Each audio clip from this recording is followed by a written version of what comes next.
Hi, and welcome back to How to Art Lesson 002.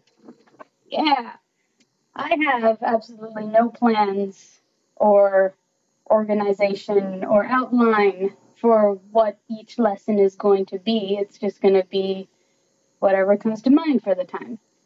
This one is going to be focused on line work, how to get from a digital sketch to the final lines. And for this one, I'm going to be using one of my characters, Revney. That's in here. Ta-da! And this is going to be the sketch that I'm going to line art for you guys and show you essentially what the tips and techniques are for lines. The first thing to know about lines is that they're going to take time. You can't rush line work at all. It's a bad idea. Yes, it's a bad idea. Don't do it. So first thing to understand, it's going to take time. Second thing to understand is, there's different ways to do this. Some people decide to like create a new layer and fill it with like blue, the photo blue. Me, I personally, well, yeah, let's use blue today. Why not? Why not? So I've made the sketch blue and I've made it a little lighter, just enough so I can see the details. All right, and different people do their lines in different ways.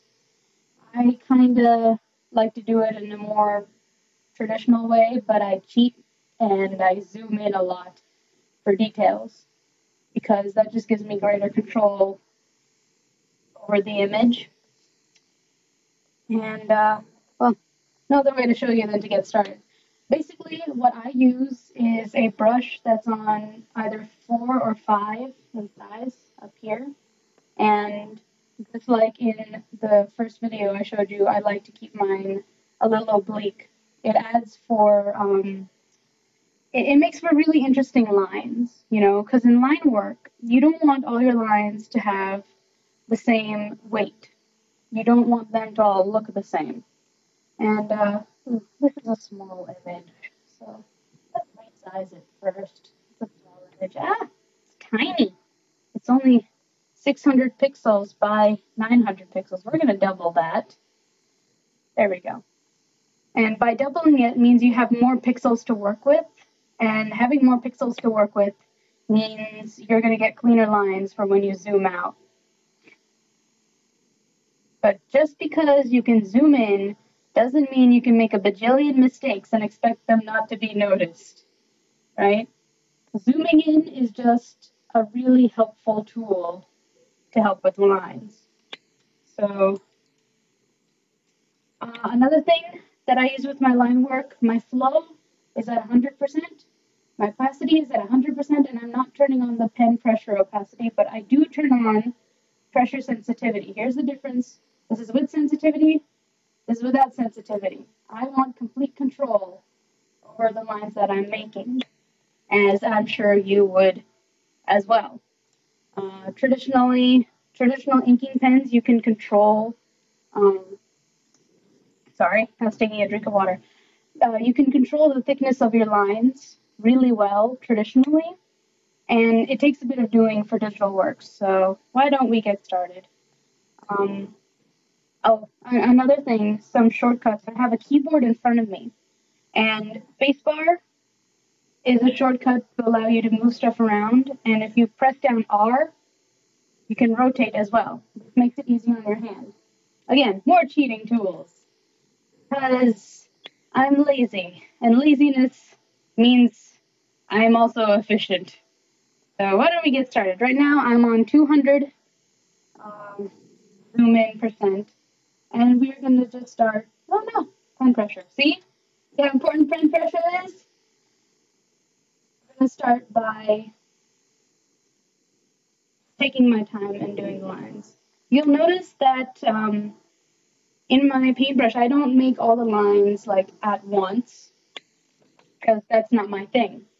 When I was younger, I actually spent time teaching myself how to draw over my lines and not have them look sketchy. Like more novice artists, I noticed when they're trying to make a line and it comes out like this, sort of like, you know, fuzzy. I actually spent time training myself to go over just the line before to get a smoother line. It's something that requires practice, you know, that sort of takes years to do. And if you're afraid that your art is going to take years for you to learn, then maybe art is not something that you should consider doing seriously, maybe as a hobby, because just because you draw or you say you're an artist doesn't mean you don't work hard. It doesn't mean it doesn't take time. Another thing I like about having this sort of oblique brush is that when it's small, at around size 5, I can play around with it to make really nice eyelashes. And now, since I want to make the same sort of eyelashes on the other side of the eyes, in my style, you know, I make the top lid of the eyes nice and thick because this sort of character has a lot of sass, and it seems to look right if the top of the eyes are nice and thick. It gives some definition and that sort of anime-ish look. You can always go in to this and tilt it the other way, so I can have the same sort of effect on the eyelashes as I like.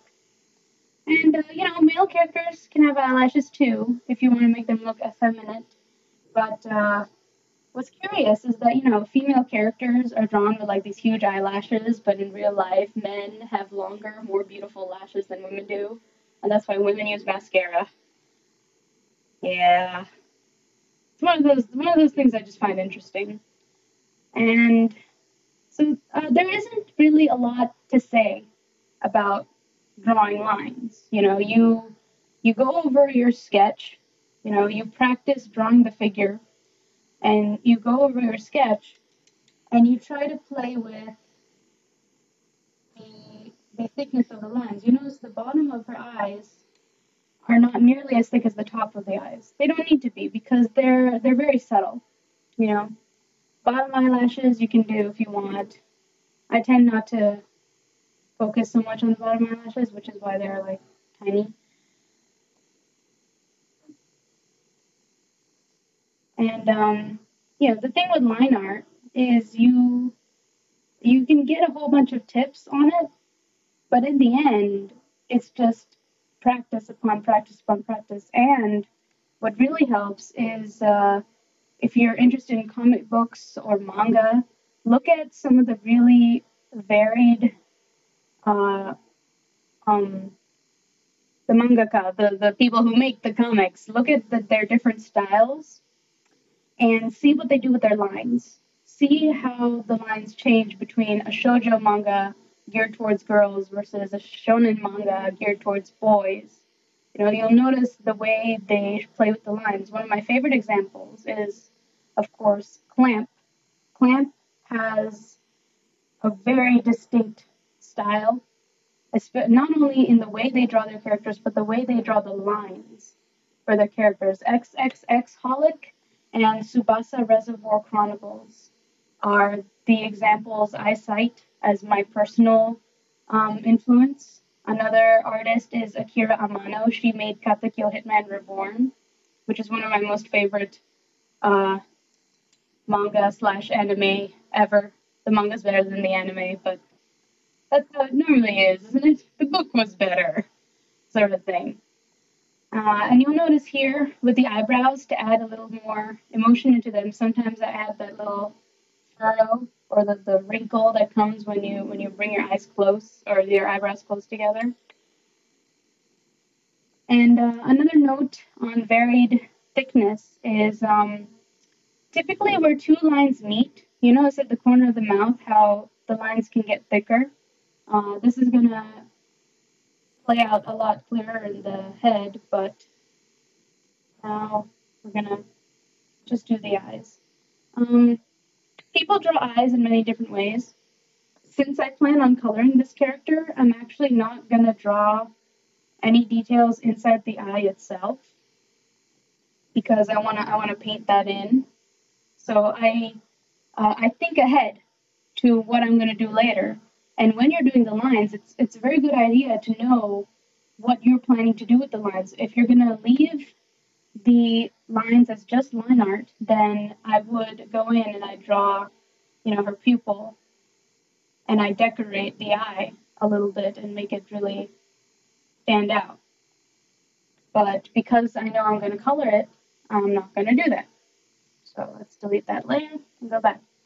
Next thing, hair. Everyone loves hair. At least I love hair. I love drawing hair. And hair has a bajillion different ways that you can draw it. My way is more akin to, not the sort of lots of liney, shoujo old style lines. I prefer to have some clumps and stability. I won't detail every single strand, but I will give enough detail to add some volume and shape to the hair because I like having control of the lines like that.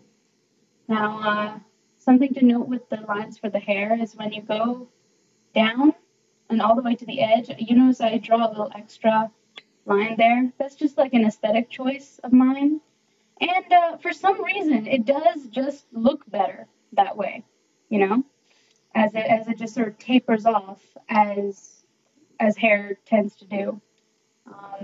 And this is another old habit of mine. I go in and I erase anything that's under the hair because you typically wouldn't see that. That's the thing I never understood. Even as a child, with like characters who would have hair going in front of their eyes, and you could still see their eyes and their eyebrows. It didn't make any sense to me. Though, I'm sure I understand that, to be able to see their expression, the animators would draw the eyebrows under the hair, which is fine. It works as it's supposed to work. But a personal choice of mine is to have, don't make X-ray hair. That's my thing. I don't make X-ray hair. And yeah, another thing about lines is, like what I said before, it's gonna take time. If you don't have the patience for it, then either try to find the patience, find a way to convince yourself to stick with it, or find a way to, do a little bit at a time. And if you get distracted, let yourself get distracted and then come back to it later. But you have to acknowledge that line work, good line work, takes time and it takes practice to learn. And a great way to learn how to vary your lines and get used to different line qualities, different line thicknesses, is to do gesture drawings, which, incidentally enough, I have an entire video on gesture drawings, the only other video at this point, which is lesson 001.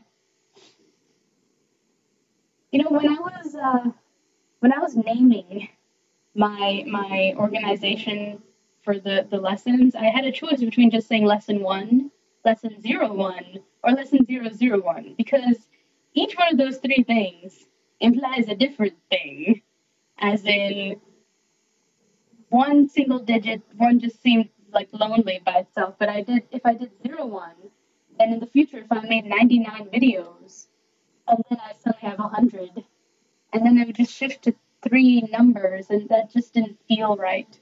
So I ended up putting it as 001, and now I have the opportunity to possibly make 999 videos.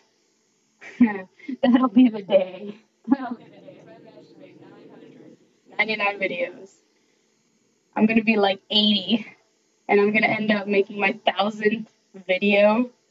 Be like, ha, see, look, I did it. It took my entire life. But I made 1,000 instructional and making of art piece videos. But I digress. because I just needed something to talk about. Now, let's see.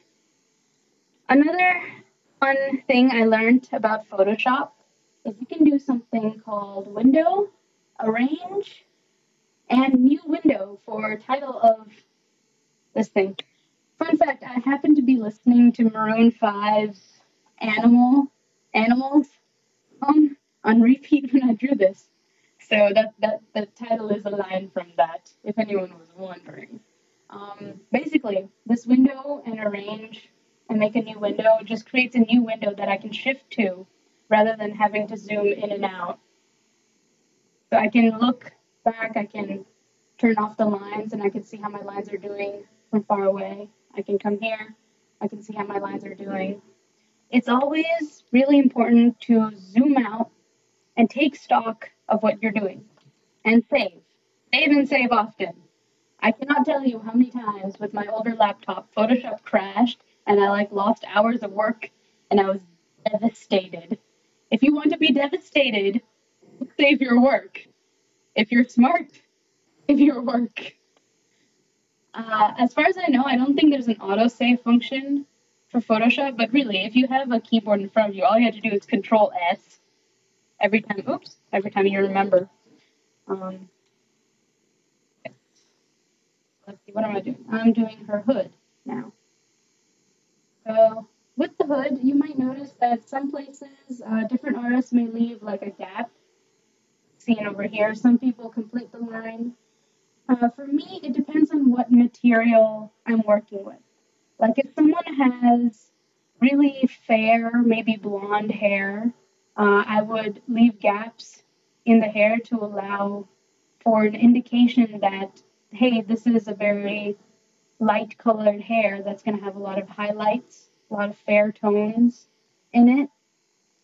Sometimes, if I'm drawing a more aggressive character like this one, and her hair is actually this like dark maroonish brown color, I don't mind having her hairlines be complete and closed off clumps, because that suits this character better than some other character.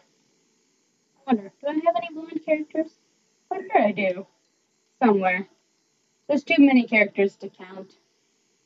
I make too many things. Alright, so on my time check, we've gone 18 minutes so far. I'll keep going for about 10 more minutes. And maybe find something interesting to say. Because, I mean, at this point, you know, line work can get tedious. And I'll be the first to admit that. Line work is incredibly tedious.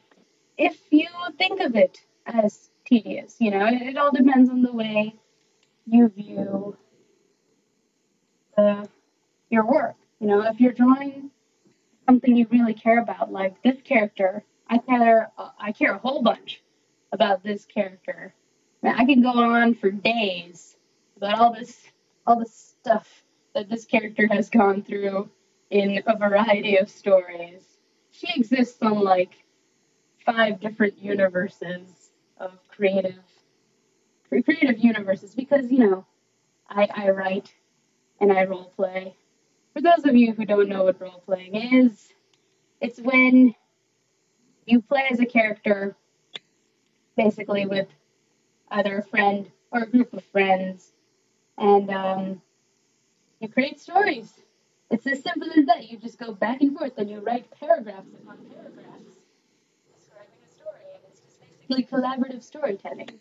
That's the kind of role play I do. There's also like, you know, tabletop RPGs, which I really want to get into because they sound like fun, and I am a nerd, so I would enjoy the hell out of those. Here we go. So now you notice that there's a lot of heaviness to my lines. You know, there's a thickness where there needs to be a thickness, and thinner lines help indicate more sort of delicate parts of her face, like the eyelashes, the lower eyelid, and the nose. You'll notice here, even in my sketch, you can see that her chin, the edge of her face, is a thicker line. So in your sketches, you can even leave yourself exaggerated hints of saying, hey, this is a heavy material and I need to make thicker lines here, you know? And the thickness of your lines and the variety of them is what will give your line work that 3D quality that I think most people want to see in their lines. The key factor to flat looking lines, lifeless lines, is a lack of variety in your line quality. So keep that in mind, and there's no magic formula for knowing where the lines go. That's where figure drawing and still life, natural still life drawings come in handy. In my drawing 101 and 102 classes, we did a bunch of figures and still life drawings that we were just observing in the middle of the room. And that is the fastest, it's not the only, but it's the fastest way to teach yourself how to look at light and shadow. Because light and shadow, if you can really scrutinize and really see where they are, that'll teach you, it'll train you to know where does shadows go. Because this whole drawing was made freehand. I had a composite of like 8 different clothing references and no pose reference. But because I spent so much time, I put in hours and hours of time practicing figure drawings, learning the human anatomy, and just, exposing myself to art and art history, that I can now take 10 different things and composite them into one image, such as this one.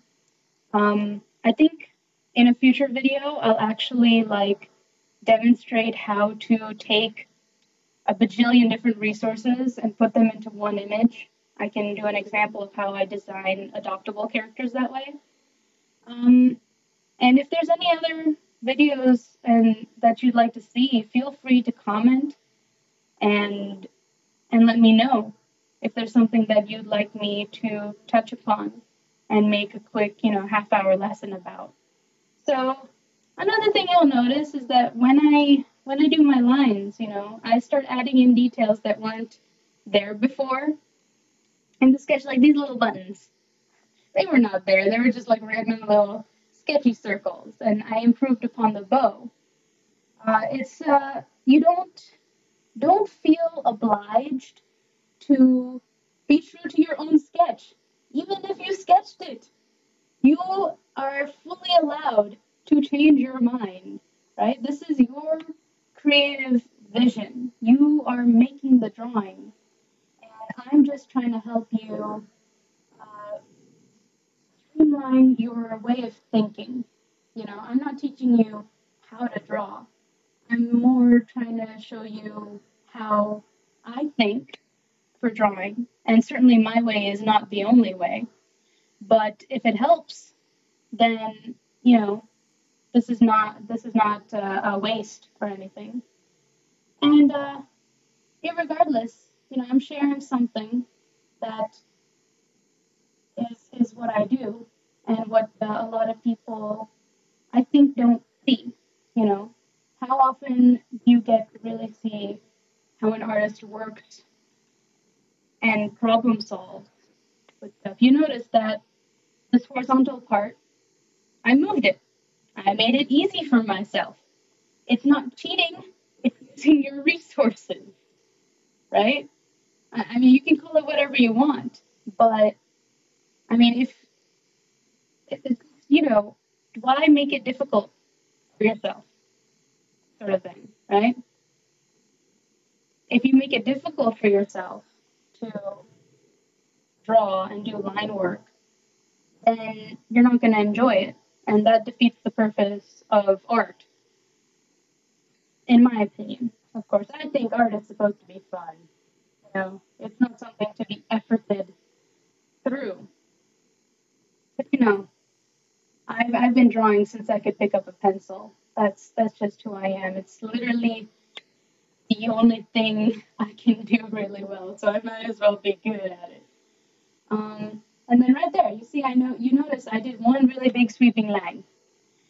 Being able to do that one really big sweeping line has probably taken me the culmination of all the years I've been drawing to be able to do that. And I'm surprised I got it into one shot.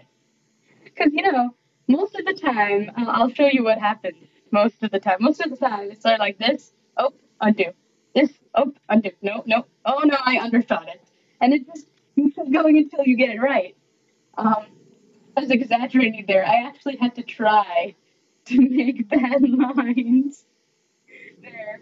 But, there's two ways to make long lines. You can either look through it if you think you've got the control for it, or you can, there's nothing wrong with teaching yourself to do this and smoothing it out. The great part about digital things is you can erase it. Look at that. And make a nice, smooth line. Isn't that great? Isn't technology fantastic? Yeah, I love technology. I love my Photoshop. And for those of you who are curious, I'm using a Wacom Cintiq, the 22 something or other. It's a Cintiq. For those of you who are art nerds like I am, you know what that is. So I've basically got this set up just like an artist would a stand-up easel. So rather than drawing on a horizontal surface, I'm drawing on a vertical surface. And that reduces the sort of skewing that sometimes happens when you're drawing art. So see, I'm coming up on my half an hour time, but I think you get the gist of what's going on here. So just to recap on line work, lesson 1 or step 1, rule 1, it's going to take time. You are not going to get line work that looks like this on your very first try. I can only do this because I've got 12 years of obsessive practice. Now, you don't have to have obsessive practice. Don't think I'm telling you that you need to do art all the time like I do, because that's not healthy. It's not good. Moderation is a good idea. But I digress again. But just know, it's going to take time. So allow yourself to take the time to do the line art. This is a fairly relatively simple drawing. If it took me half an hour to do this part, it would probably take me another hour and a half to finish this, or probably another hour to finish the lines here if I was really focusing on the line quality. Let's see what else. The other tip that I've always found useful is the converging points, where multiple lines, 2 or more, converge. You can increase the thickness there to accommodate for things like shadows and like this corner right here. Don't be afraid to make dark, bold lines. Don't be afraid to make a mistake. In fact, I encourage mistakes, because sometimes you make a mistake and you end up discovering something truly fantastic. So yeah, I hope that helps with tips and tricks for line art. And I'll see you guys in the next video. Thanks for watching. Please rate, comment, and subscribe. You guys are fantastic. Thank you. Bye-bye.